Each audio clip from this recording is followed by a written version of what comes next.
Hello, and welcome to my channel. Try This is a series breaking down a certain game or playstyle of a game. Today we're going to be talking Commander and breaking down Firkraag, Cunning Instigator. The video is broken down into chapters, which you can find in the description or in the timeline. I'll be briefly covering Firkraag, then cover some win conditions and how we'll get there. I'll talk about some mana base and card draw strategies. I'll discuss other synergistic cards in the deck and why I think they'll help. I'll cover some other cards I cut from my example list, why they didn't fit my list, but they might fit yours. And finally, I'll move on to some budget suggestions for the deck. If you enjoy this content, please consider liking the video and subscribing to the channel. It really helps other viewers discover the content I produce and is a great way to show support. With that said, let's dive in. Firkraag is a 3/3 dragon who costs 3 blue-red with flying and haste. He also has whenever one or more dragons you control attack an opponent, goad target creature that player controls. Also, whenever a creature deals combat damage to one of your opponents, if that creature had to attack this combat, put a +1/+1 counter on Firkraag and draw a card. Honestly, I'm a pretty big fan of forced combat decks that really set the battlefield on fire and just move things along in the game. These kind of decks really throw a wrench into the game plan of most opponents. Combo decks struggle to keep their utility creatures safe, we can kill our opponents first by forcing the Voltron player away from us, and Timmy decks will just beat down our opponents while we build up our board state. I'm glad to see so much support for goading effects recently in Magic. In Commander, it really makes things interesting. Firkraag is a great example, and it was very fun building a list around this commander.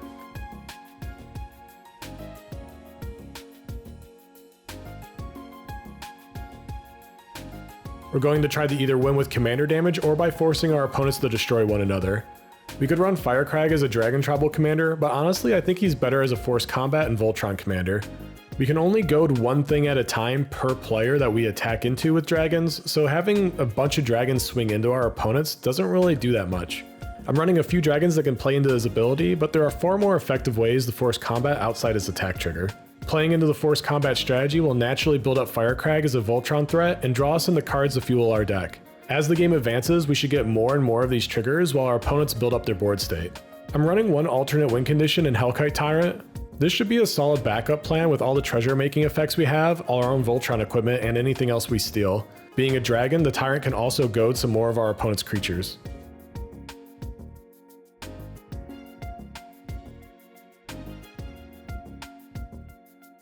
Starting off is the auto-includes in Soul Ring, Arcane Signet, and Thematic Compass. I've always found the Compass to be a reliable card at any point in the game. It can help ensure land drops in early to mid game and then flipped into a strictly better Maze of It to protect us from Voltron commanders and other problem creatures. I'm running Curse of Opulence and Shiny Impetus as some cards that generate us mana. With forcing our opponents to attack, we should get plenty of triggers from the curse. Solemn Simulacrum and Wayfarer's Bauble can get us basics to field. Solemn can also give us a draw on death, making it a great blocker. Dousing Dagger flips into a land that taps for 3 mana. It should be really easy to flip with our commander or one of our other dragons. Sword of Hearth and Home and Sword of the Animist are 2 more cards to ramp us. Hearth and Home also protects us from colors outside our identity. Pro Green is nice being such a popular color in Commander. Pro White is also nice because it's such an effective color for targeted removal. Silver Mirror and Iron Mirror are 2 mana dorks that we can cast early in the game to advance our board.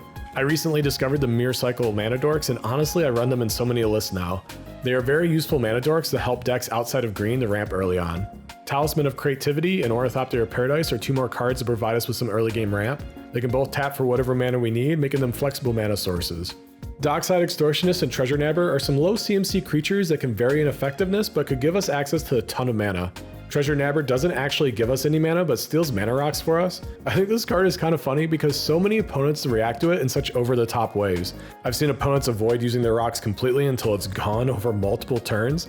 I've seen instant counterspells or targeted removal once it's out. Honestly, this card doesn't really threaten their board state at all, but it can be a fun card to impact the game in funny ways.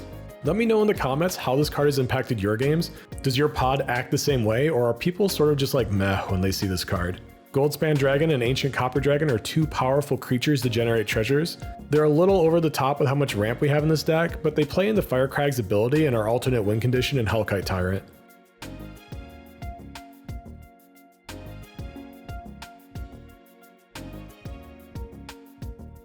Firkraag can provide us with the majority of our card draw. Just playing into the forced combat theme will grow our commander and draw us cards. We're running quite a few effects that force players to attack outside of the one Firkraag provides, so the draw effect should work out in most games. To help him out, I'm running Rhystic Study and Bident of Thassa as our powerhouse draw cards in this deck.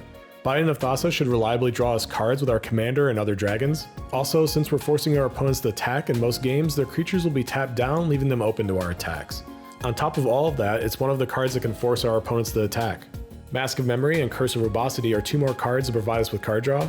The Mask is cheap to get out and can work well with our commander. We're likely to get plenty of draws with the Curse since we're forcing people to attack each other. I'm also running War Room and Desolate Lighthouse as 2 lands that can draw us cards. It's likely we'll be set with our commander and other effects, but we can sink extra mana into these lands for some draws.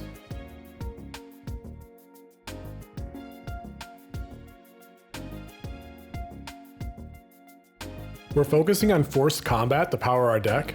Our commander can easily get some of the most dangerous creatures our opponents control, but we're running some additional effects to help them out. The previously mentioned Biden of Thassa and Goblin Diplomats can force our opponents to swing out completely. If they aren't paying attention, we can really mess up their game plan by forcing utility creatures to swing out. Similarly, Angler Turtle and Fumiko will force all of our opponents to attack in general. These creatures both fit amazingly in this deck as a one-sided forced combat. This leaves many of our opponents open to attack while allowing us to hold up blockers. War's Toll and Curse of the Nightly Hunt are 2 more cards that can force our opponents to attack.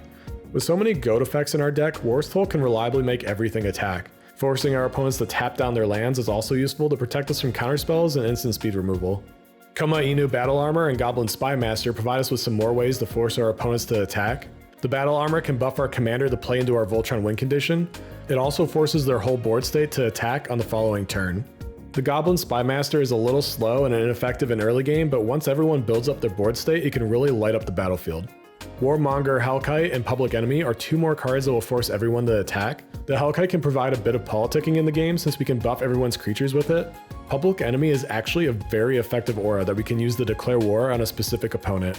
Grenzo and Sly Instigator are 2 cards that we can use to goad specific things. The Instigator also makes them unblockable to guarantee us some counters on Firkraag and card draw. Bothersome Quasar and Agitator Ant can give us some more goad effects. We can actually goad our own commander and give him some counters with the Ant. Since we're basically swinging out with him every turn anyway, who cares if he has to attack? This is a reliable way to build him up to play into our Voltron win condition. Bloodthirsty Blade and Crown of Doom are 2 artifacts to play into our strategies. The Blade can force one thing to attack over and over again, and the Crown not only buffs our own commander, but everything else that comes at whoever has it. I really like the Crown as it provokes some fun interaction with your opponents while they throw it on each other. To play into our Voltron playstyle, I'm adding Blackblade Reforged and Commander's Plate. Both give sizable buffs to Firkraag, and having pro white, black, and green covers some popular colors in Commander and colors for common removal effects. Shadow Spear and Darksteel Play are also here to provide us with some useful keywords on our commander. Flying is already a reliable evasion ability, but combined with Trample makes Firkraag very difficult to deal with. Lifelink on top of that is a nice bonus to have. Giving our commander Indestructible helps save the counters he'll get over the course of the game also.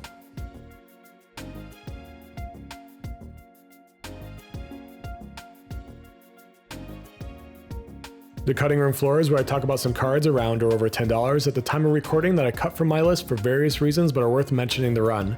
Though these cards didn't find a home in my list, they might find a home in yours. Starting off is Crawl Space to provide some protection for us. Some of our forced combat effects don't goad and our opponents could swing into us. This card will help protect us from some go wide strategies while also protecting us in a 1v1 situation. The cutting room floor is going to be a little bit short this time around, with the final card being Ancient Silver Dragon. Being a dragon, this would fit into our commander's ability, and we can draw a ton of cards with this creature. I think this deck has enough card draw, and personally I think this card is a bit overrated. It is roughly $17 at the time of recording, and unless I was playing into more of a Labman style deck, I don't think I would run this card. With drawing roughly 10 cards on average per hit, it can actually be too effective at drawing cards. With all the draws we should be getting with our commander, I actually think we'd risk decking ourselves, so I cut it from my list for that reason.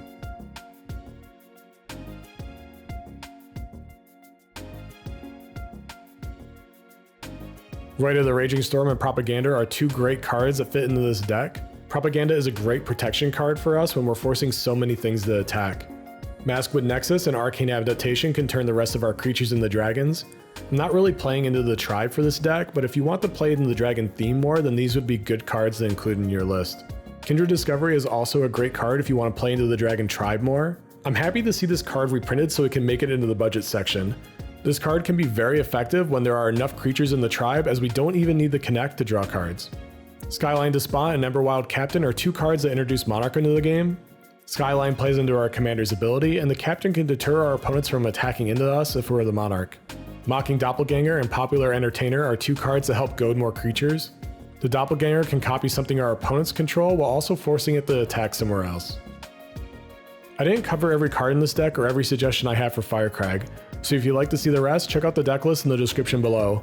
If you enjoyed this video, please consider clicking the like button and subscribing to the channel. Comment below on cards you think synergize well with this commander, and if you have any suggestions for commanders to build around in the future. Thank you so much for watching, good luck, and have fun.